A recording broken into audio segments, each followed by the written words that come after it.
नमस्कार।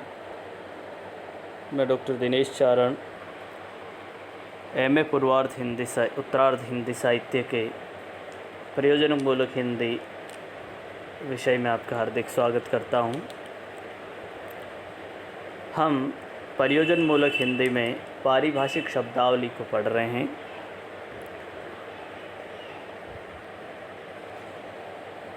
पारिभाषिक शब्दावली को पढ़ते हुए हमने जाना कि उसकी ज़रूरत कितनी होती है।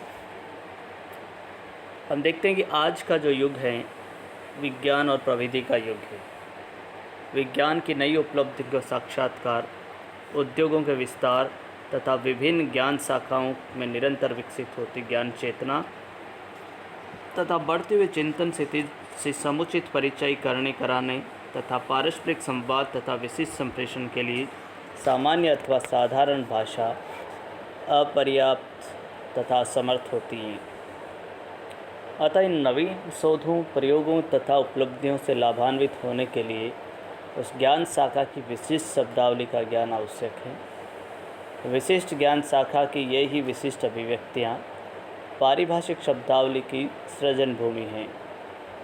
वास्तव में सूक्ष्म बौद्धिक चिंतन एवं तकनीकी ज्ञान के विकास के साथ तकनीकी भाषा का विस्तार होता है। जिस भाषा में जितने अधिक पारिभाषिक शब्दों का रचाव जमाव होगा, वह भाषा आज उतनी ही संपन्न समृद्ध कहलाएगी तथा बौद्धिक चिंतन तथा समकालीन जीवन जगत के लिए उतनी ही अधिक उपयुक्त कही जाएगी।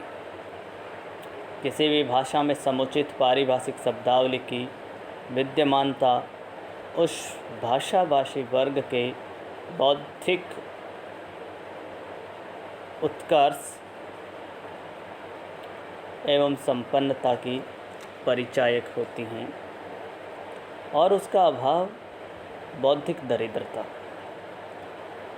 सचमुच समर्थ राष्ट्र की भाषा में पारिभाषिक शब्दावली के निर्माण तथा विकास की प्रक्रिया निरंतर जारी रहनी चाहिए। जिस भाषा में ये प्रक्रिया अवरुद्ध हो जाती है उसे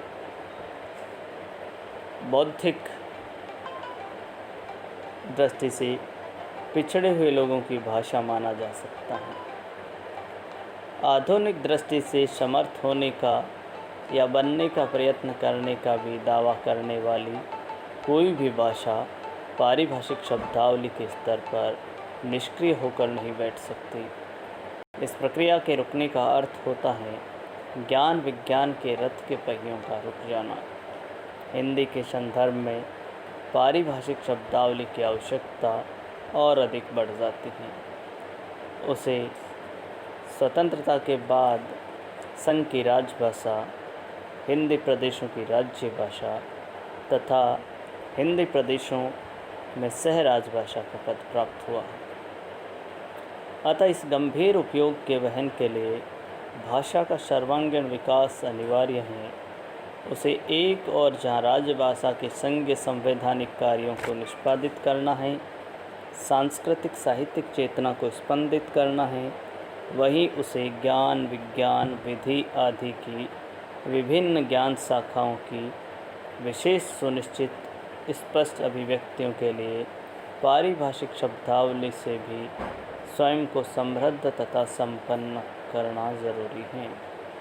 इसके अलावा औद्योगिक क्षेत्र की अंग्रेजी पारिभाषिक शब्दावली के स्थान पर राष्ट्रीय स्वाभिमान, भारतीय अस्मिता की प्रतिष्ठा तथा मानसिक गुलामी से मुक्ति के लिए हिंदी पारिभाषिक शब्दावली का होना आवश्यक है। स्वतंत्रता के पश्चात हिंदी का व्यवहार अत्यधिक विस्तृत हो गया है। अब प्रारंभिक शिक्षा से लेकर उच्चतम शिक्षा के माध्यम के रूप में हिंदी का अग्रगामी प्रयोग होने लगा है। अतः ज्ञान के विभिन्न अनुशासनों के अध्ययन अध्यापन के लिए उनकी पारिभाषिक शब्दावली का हिंदी में होना ज़रूरी है। इस प्रकार नए राजनीतिक संदर्भ, नई औद्योगिकता, नई शिक्षा और स्वतंत्र देश की नई भावुकता ने हिंदी में नई शब्दावली के निर्माण की समस्या को उत्पन्न कर दिया है। नई शब्दावली के निर्माण की समस्या का समाधान प्रस्तुत करने के पूर्व पारिभाषिक शब्द की सामान्य विशेषताओं की ओर दृष्टिपात कर लिया जाए।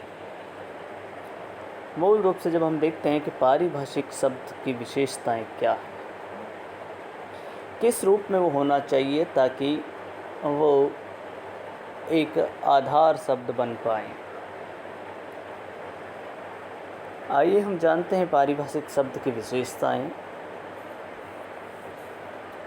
यूनेस्को की ओर से प्रोफेसर अगस्टिनो सेवोरियन ने scientific and technical translation and other aspects of language problems में पारिभाषिक शब्द की विशेषताओं पर विस्तार से प्रकाश डाला है।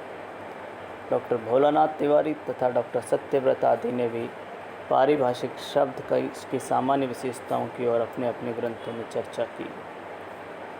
इनके ग्रंथों के अध्ययन से पारिभाषिक शब्द की निम्नलिखित सामान्य विशेषताएं ज्ञात होती। पारिभाषिक शब्द की जो विशेषताएं हैं उन्हें हम देखें तो पारिभाषिक शब्द की पहली विशेषता उच्चारण की दृष्टि से सरल होना चाहिए है। प्रयोक्ता के लिए पारिभाषिक शब्द का उच्चारण सरल होना चाहिए ताकि उसे इसका प्रयोग करने में किसी प्रकार की हिचकिचाहट या परेशानी का अनुभव न हो। अगर पारिभाषिक शब्द किसी अन्य भाषा से लिया जाए तो उसे अनुकूलन पद्धति अकादमी से अपनी भाषा की प्रकृति के अनुकूल ढाल लेना चाहिए ताकि प्रयोक्ता उसका उच्चारण सरलता से कर सके, किंतु सुगमता तथा शुद्धता से में प्राथमिकता शुद्धता को दी जानी चाहिए। दूसरा हम देखते हैं अर्थ की सुनिश्चितता।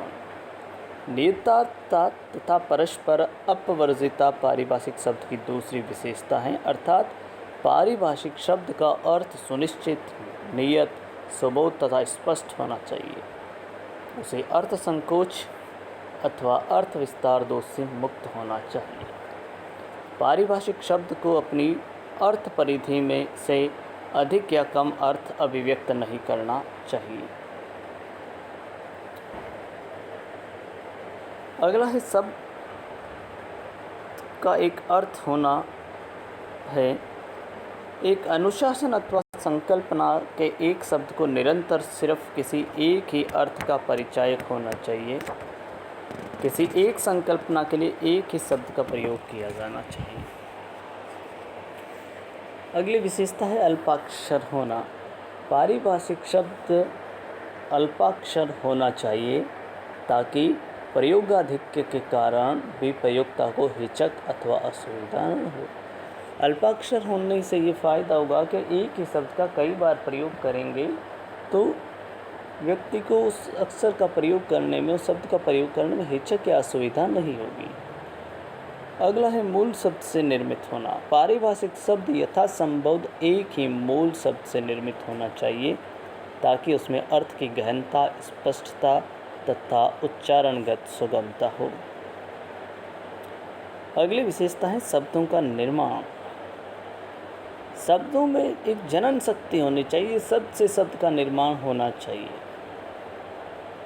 ये पारिभाषिक शब्द के लिए अनिवार्य है ताकि ज़रूरत पड़ने पर उपसर्ग, प्रत्यय या शब्द जोड़कर अन्य शब्दबद्ध शब्द निर्मित किया जा सके। विदेशी शब्द उर्वरता के इस गुण से प्रायः विरहित होते हैं, अतः जहाँ तक संभव हो उनका उपयोग नहीं करना चाहिए। सरलता और बोधगम्यता। सरलता और बोधगम्यता के लिए समान श्रेणी के शब्दों में एक रूपता का होना अनिवार्य है। साथ ही साथ असमान संकल्पनाओं अथवा चीज़ों के लिए मिलते जुलते शब्द प्रयोग को टालना चाहिए, अन्यथा गलतफहमी होने का डर रहता है। इसके विपरीत संबद्ध संकल्पनाओं और चीज़ों के लिए एक श्रेणी के शब्द होने चाहिए। ताप के साथ तापमापी का प्रयोग ताप और थर्मामीटर से अच्छा है। अगला है संक्षिप्तता और सांकेतिकता। हर शब्द को स्वतंत्र तथा अलग होना चाहिए, स्वतंत्र शब्द, ताकि उसे पढ़कर या सुनकर किसी अन्य पारिभाषिक शब्द का भ्रम पाठक या श्रोता को न हो।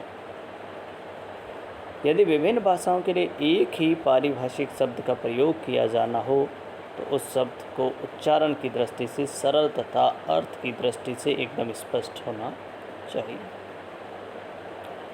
पारिभाषिक शब्दावली में संक्षिप्तता के साथ साथ सांकेतिकता भी एक ज़रूरी गुण मानना चाहिए ताकि भाषा के नवीन संकेत वैज्ञानिक प्रगति को रेखांकित कर सकें। किसी भी रूप या भाव के वर्णनात्मक तथा शब्दात्मक संकेत अर्थ ग्रहण के माध्यम बन जाते हैं, जैसे साप्ताहिक हिंदुस्तान को अगर छोटा करेंगे तो शाही कह के उसे संदर्भ दिया जा सकता है। तो ये थी मूल रूप से हम देखें तो पारिभाषिक शब्द की विशेषताएं। इसमें अगर विद्यार्थियों को पढ़ने में कोई आपत्ति है, कोई दिक्कत हो रही, परेशानी, तो आप मुझसे संपर्क कर सकते हैं। आज की कक्षा में इतना ही। धन्यवाद।